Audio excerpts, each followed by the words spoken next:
Los Vasos Comunicantes, un espacio donde el arte y sus creadores se unen en diálogo para explorar universos literarios, plásticos, visuales y sonoros. Conduce Oscar Jairo González Hernández. Augusto Paniagua Pineda, poeta, escritor y editor. Hace una combinación también de su mundo académico con esta tarea que sin duda llamamos de una inmensa cobertura en el orden cultural. O sea que se puede hacer también una combinatoria, una mistura de muchas tareas para alcanzar unos resultados tan positivos como Augusto, en nuestro criterio, los alcanza o los ha alcanzado hasta el momento. Con Augusto vamos a hablar alrededor de esas estructuras en las cuales se mueve y en las cuales desliza de una manera tan rotunda y tan brillante esta tarea. Augusto, podríamos comenzar entonces hablando un poco sobre ese primera estructura que llamaríamos nosotros de cuándo, en qué momento te haces escritor, te haces poeta, escribes poesía. ¿Cómo se dieron estos primeros momentos de perturbación, de trastorno o de tranquilidad en tu mundo? Gracias, Oscar Jairo, por la invitación que me haces a este programa, por la presentación que haces a los televidentes, a los que nos estén escuchando. Y pues es un honor para mí estar en este set compartiendo contigo parte de lo que yo hago como escritor, como poeta. Y entonces digamos que esos inicios como tal uno le van llegando, a mí me llegaron quizás en medio de un trabajo donde convivía mucho con la naturaleza, porque mi formación como ingeniero forestal facilita visitar bosques, visitar ríos, visitar todas unas regiones de Colombia que me generaron una sensibilidad que empecé a mostrarla, a construirla precisamente desde esos momentos. Estamos hablando desde principios de los 90, cuando yo sentí ese impulso para escribir, para plasmar como esos instantes, esos momentos que uno, como que son unas corazonadas, es como algo que uno quiere como que decir, bueno, esto quiero escribirlo. Entonces por ahí empecé y fui evolucionando poco a poco y sigo evolucionando porque es un proceso no acabado precisamente. Estamos en aprendizaje permanente, conociendo nuevas tendencias, nuevos autores, o los antiguos, ¿cierto? Los clásicos. Entonces me he ido formando y considero que voy en un buen proceso, y ya me involucré como editor. En la pandemia empecé a interesarme a ser editor, escribí mi primer libro, Despedida en abril, y ya empecé con, digamos, con esa dedicación de tiempo completo después del 2021. Ya llevo 5 años como editor, entonces contento por ese trabajo realmente. Gracias. En esa primera indicación, en esos primeros indicios que nos das en relación con el contacto con la naturaleza como provocadora, suscitadora, ¿cómo fue esa excavación entonces en la naturaleza? Porque la palabra también es una naturaleza, o también tiene un germen en ella como naturaleza. ¿Cómo se daba esta crisis sensible en ti?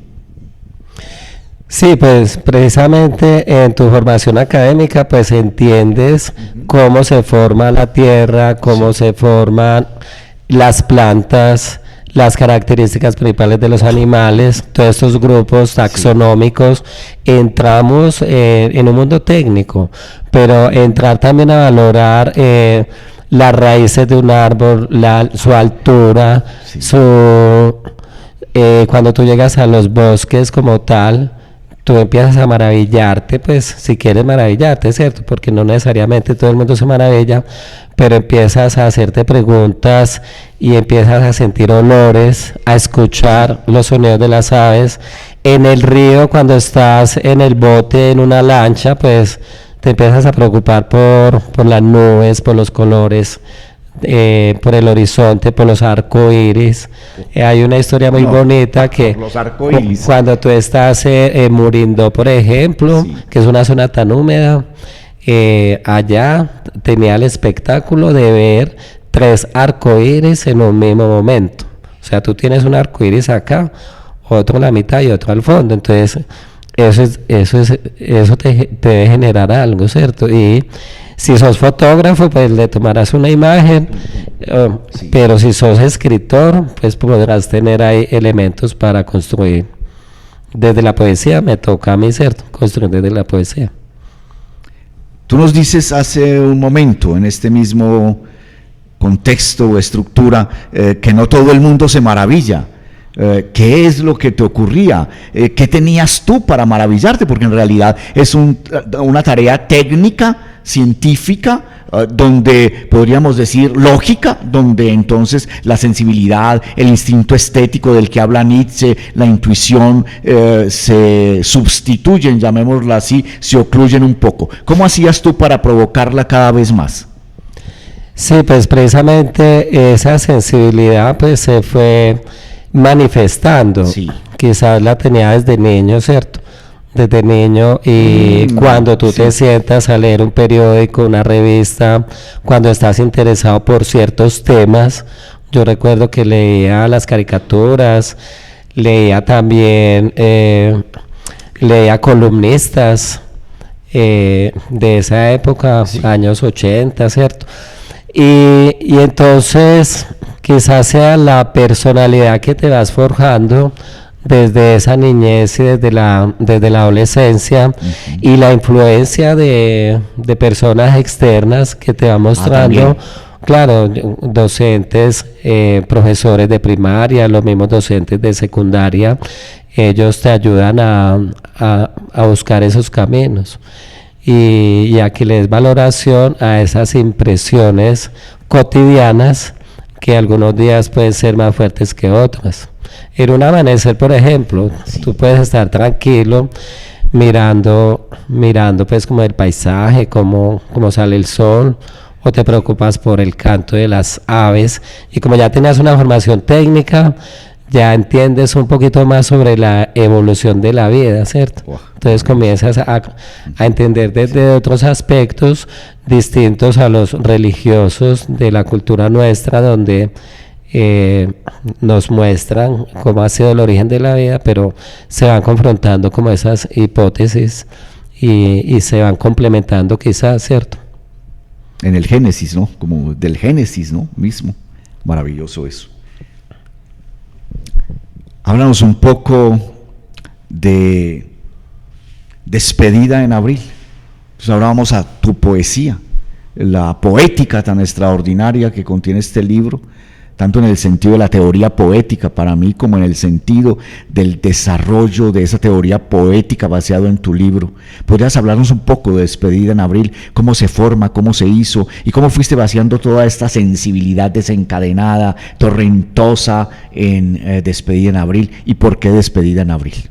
Sí, muy bien. Fíjate entonces que fui haciendo acumulaciones de mi trabajo escrito, de lo que yo consideraba que podía guardar, y desde un principio pensé que mi primer libro se iba a llamar Fatiga, y mantuve ese título mucho tiempo. Maravilloso.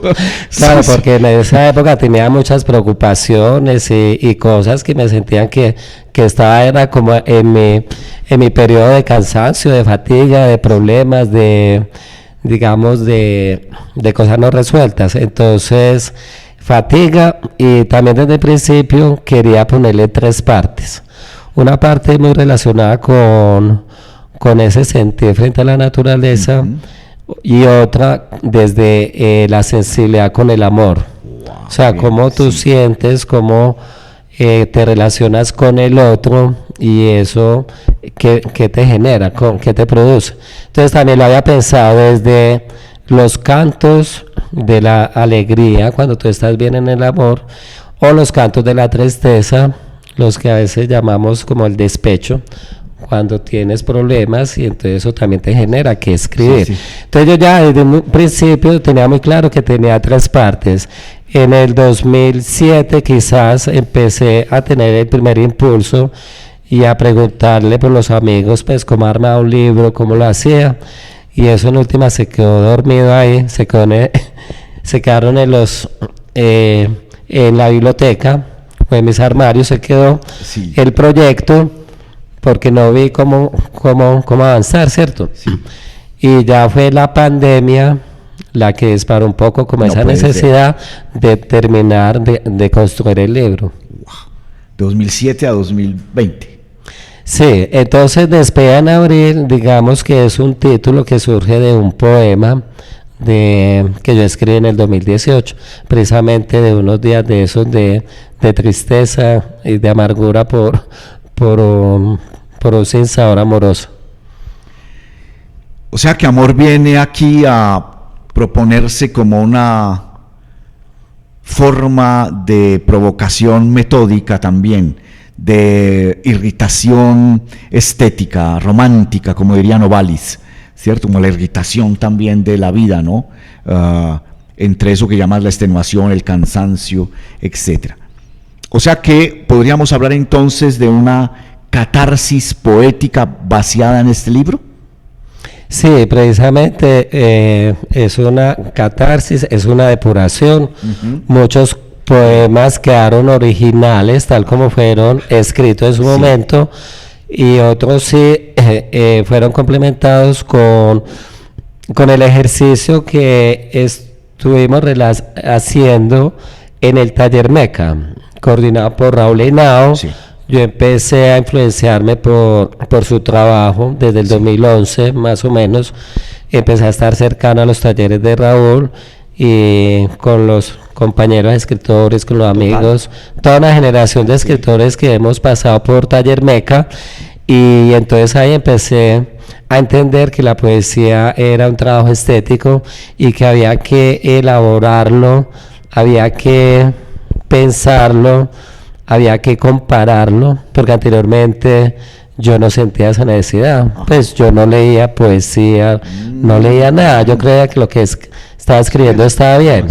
Y no, resulta que después tú te encuentras con una cantidad de estilos, cuando conoces escritores de la China, del Japón, los escritores latinoamericanos, los norteamericanos. Entonces, uno dice, no, esto no es tan simple como yo creía.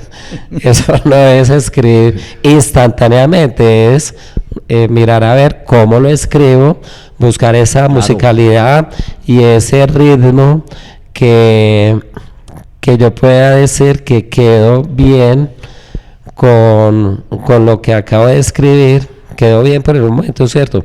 Porque en el futuro esos temas se revisan y tú a veces sientes como que todavía, pues que lo que escribiste hace cierta cantidad de años, pues ya no le das como tanto valor, porque te has construido, te has renovado, y entonces cada vez estamos en esos procesos de reconstrucción y de revisión de lo que hacemos. Pero igual habrá que publicar, y que es el afán de muchos escritores de decir que tiene un libro escrito, que tiene 2, 3, y digamos, no está en tu cabeza. Sí, no debe estar así, no debe estar predeterminado por eso, sino por entender uno que está leyendo poesía, que la está disfrutando, y que también estás leyendo cuentos, novela, ensayos, que te estás enriqueciendo con muchos escritores y estilos narrativos que pueden contribuirte con la poesía, con el estilo que tú quieres, con el que te quieres identificar como poeta. Augusto, hemos hablado entonces un poco alrededor de 2 de las estructuras que forman, podríamos decir, la membrana tentacular de tu sensibilidad, de tu vida, porque la sensibilidad es de la vida es la sensibilidad también. como una decisión también, porque es una formación de lo sensible, ¿no? ¿Podrías hablarnos un poco en este momento de tu tarea entonces como editor? ¿Cuándo te decidiste a editar y cómo ha sido este trayecto que has tenido como editor? Sí, como editor, entonces, después de haber nacido en mi libro Despedida en Abril, quise motivar a varios compañeros de Taller Meca a que realizaran su primer libro, porque esto... Eso se propició en el Taller Meca. Sí, claro. Toda esta tarea. Continúa. Yo lo propicié porque Sí. sentí tanta alegría de compartir mi trabajo, de ver que la gente lo leía y se sentía identificada con algunos poemas. Entonces yo sentí mucha emoción, ¿cierto? De sentir que ya había logrado mi primer libro, y quería que también mis compañeros de Taller Meca pues avanzaran en ese primer paso. Ahí es donde comienzo con Fabio Ciro, comienzo con Arley Botero y otros compañeros a decirles, venga, organicemos el libro. Lo organizamos, lo publicamos, y me fui involucrando en ese mundo, sí. También al lado de Raúl, que Raúl pues es, digamos, ha publicado en este momento por lo menos 17 libros, y como con el acompañamiento de él, la asesoría, revisión de estilo, y entonces logramos que Fabio hiciera su primer libro, se llama La soledad del Minotauro. Libro extraordinario. Enseguida Arley, su primer libro que se llama Efluvios. Efluvios y Templo. Y también tengo una historia bien bonita que fue con mi profesor de colegio, profesor Jorge Gómez Arias. ¿Dónde estudiaste? Yo estudié en el Marco Fidel Suárez, en el colegio Marco Fidel Suárez, acá cerca del estadio.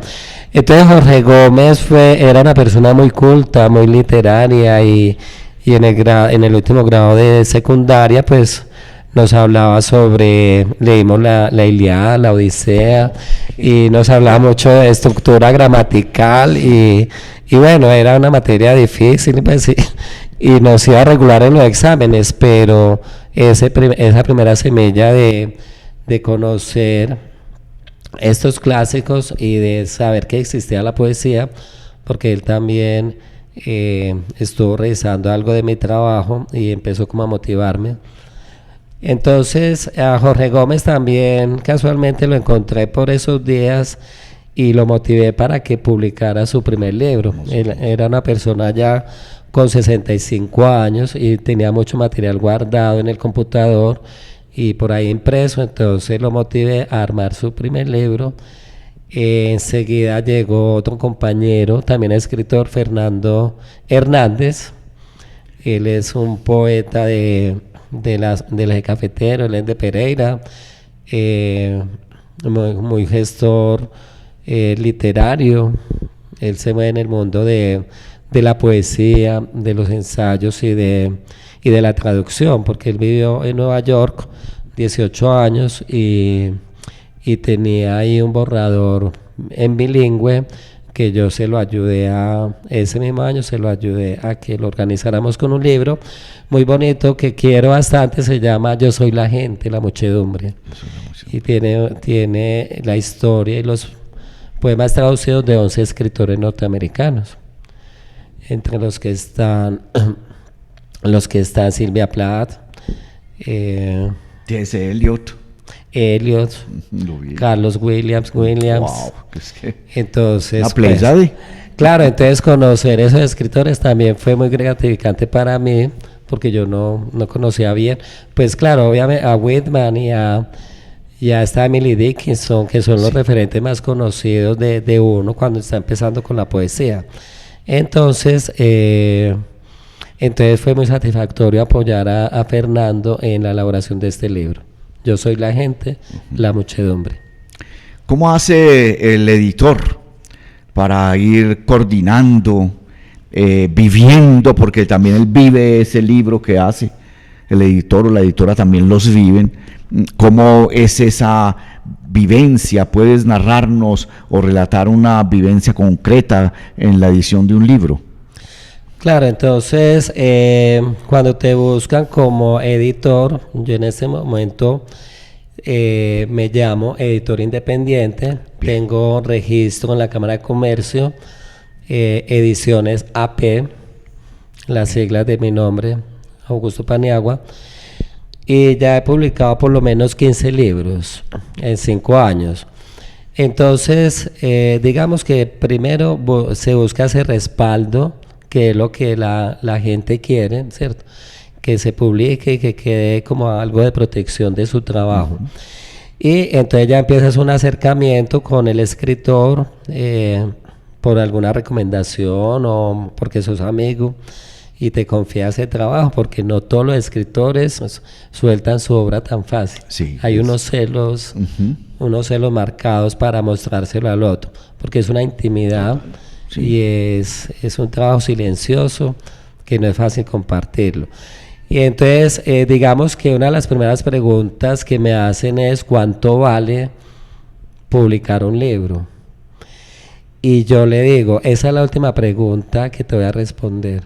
Primero hablemos cómo trabajo yo, qué es lo que tú quieres, cómo vamos a ir en ese camino juntos, en un consenso, porque siempre va a ser un consenso. Sí. Porque entonces puede ser que el título a ti no te guste, que la portada tampoco, que en el contenido hayan cosas que no encajan.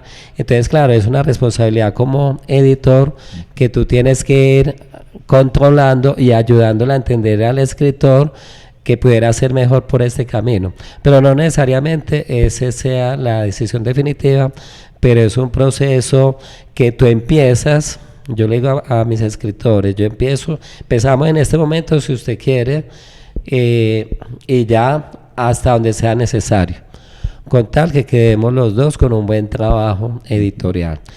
Y hay trabajos que se te demoran 3 meses, otros se te demoran 6.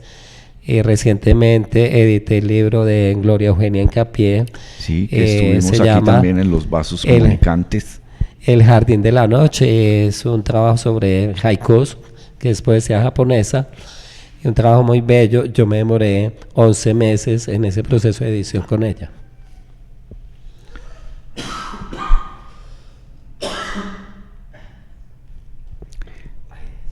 De las turbulencias, de las tumultuosidades poéticas, de tus sueños, ¿cómo sueña Augusto Paniagua? ¿Cuál es su sueño más reiterado o su obsesión más exorbitante para su mundo? Sí, yo ando en este momento contento con la edición de los libros. Y me imagino pues a futuro continuar, ¿cierto? A pesar de las dificultades, porque definitivamente hay unos momentos difíciles en esos procesos de edición, y porque no es el trabajo, digamos que este trabajo lo hago de manera complementaria a mi función como ingeniero forestal. Yo trabajo con Cor Antioquia, entonces me mantengo, digamos, muy ocupado, con mucha carga laboral, si se quiere. Pero ya en las nochecitas, los fines de semana, cuando estoy editando un libro, pues le dedico ese tiempo. Ahora bien, también de las preocupaciones, de las cosas que me gustan siempre es estar leyendo, es la mayor motivación. Más que escribir, pues eso lo hemos aprendido como en estos días de compartir talleres y de compartir con otros amigos, pues más que escribir es como seguir leyendo. Acabo de leer por segunda vez la novela de La montaña mágica de Thomas Mann. Wow. A todo el mundo le recomiendo esa hermosa novela. Un tratactus completo, sí. Un tratactus entonces, de la vida, del arte, de la estética. Claro, y tengo un bello libro donde está La montaña mágica y con los Buddenbrook, también de Thomas Mann, donde algunos escritores mencionan que los Buddenbrook es mejor que la montaña mágica. Entonces estoy explorando eso. Bueno. Apenas estoy leyéndola en estos días. Augusto, para llevar esto a su extremo, ¿podrías leernos un poema del libro Despedida en Abril? Bueno, Días de Abril. Tardes que se van con sus horas aciagas a descargar en el abismo inacible del tiempo. Los actos incomprensibles de un amor a solas, las flores decorosas que sus aromas marchitaron. Recordaré, eso sí, que fui el vigía de sus pasos en el territorio inhóspito de mis sueños, solitario en el mar de indecibles emociones y en el vasto cielo, sin horizonte, náufrago. Atento, escuchaba sus palabras. Sentía que su melodiosa voz me arrastraba a mis propias batallas interiores, que estremecen en incertidumbre, combaten en los inmensos aposentos de días resplandecientes, pero mis débiles rendiciones agitaban el alma, vana de toda esperanza. Al contemplar el amanecer en sus ojos, recordaré mi inquietante aflicción por encontrarme fuera de su apacible belleza natural, al saber que allí reside la bondad, y yo, en cabalgadura solitaria, con pasos indecisos, he fallado en mis intentos de conquistarla. Días de abril, tardes que se marchan, abren las puertas a mis pensamientos para que ahonden en la grieta inagotable del tiempo. Borra las penas que quisieron consumir mis fuerzas en aquellas desiguales condiciones de entrega, rendido en tormentosos campos de nostalgia. Wow. Augusto Paniagua Pineda, Los Vasos Comunicantes, IFM Cultura.